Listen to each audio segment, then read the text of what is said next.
Эсэлтийн шалгалт 6 дугаар сарын 25-ны 10 цагаас Монголын түүх хичээлээр эхэлнэ. За энэ жил 49014 шалгуулагч шалгалт өгөхөөр бүртгүүлснээс 87% нь энэ жилийн 13% нь өмнөх оны төгсөгч байгаамаа.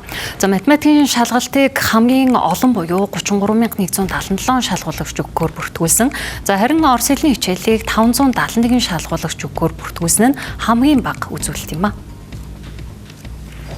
Эсэлтийн шалгалтыг 6 дугаар сарын 25-наас 28-ны хооронд 10 хичээлээр зохион байгуулна. Мөн шалгалтын нууцлалыг хадгалж тагнуулын ерхий газартай хамтран ажиллаж байгаа бол хэв журмын цагдаа нар аюулгүй байдлыг хангаж ажиллана. Түүнчлэн шалгалтын төвүүдэд цахилгаан тасрахгүй байхад анхаарснаас гадна шалгуулагч бичиг баримтаа үзүүлээд нийтийн тээврээр үнэгүй зорчих нөхцөлийг бүрдүүлж байна. 5 шалгалтын төв дээр 3500 орчим багш албаагчид хяналтаар ажиллах юм байна.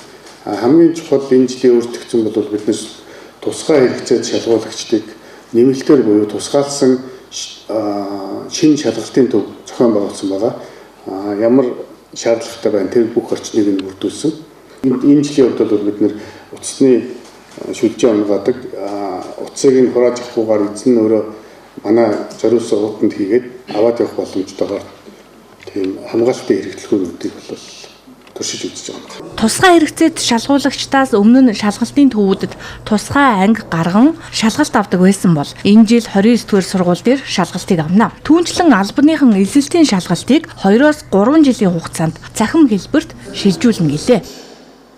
2028 оноос үндсэндээ эсэлтийн шалгалт маань олон улсын саатын хэлбэр рүү энэ түвшинд орох одоо ийм байдлаар бэлтгэл ажлыг хангаад явж байна. За үүнтэй холбогдуулаад бид нар яг энэ эсэлтийн шалгалтыг олон улсад хүлээн зөвшөөрөгдсөн энэ саатын хэлбэр рүү оруулах бэлтгэл ажлын хүрээнд олон улсын Английн AQA гэдэг үнэлгээний ийм байгууллагатай бас мэргэжил арга зүйн зөвлөх үйлчилгээ байгууллагаас хамтарч ажиллаж ажиллаж энэ шалгалтынхаа үндсэн суурь загвар жишгийг бас босруулах гаргах ажил дээр бол ингэж бас нээлттэйгээр хамтарч ажиллаж байна гэдгийг бас хэлэх байна.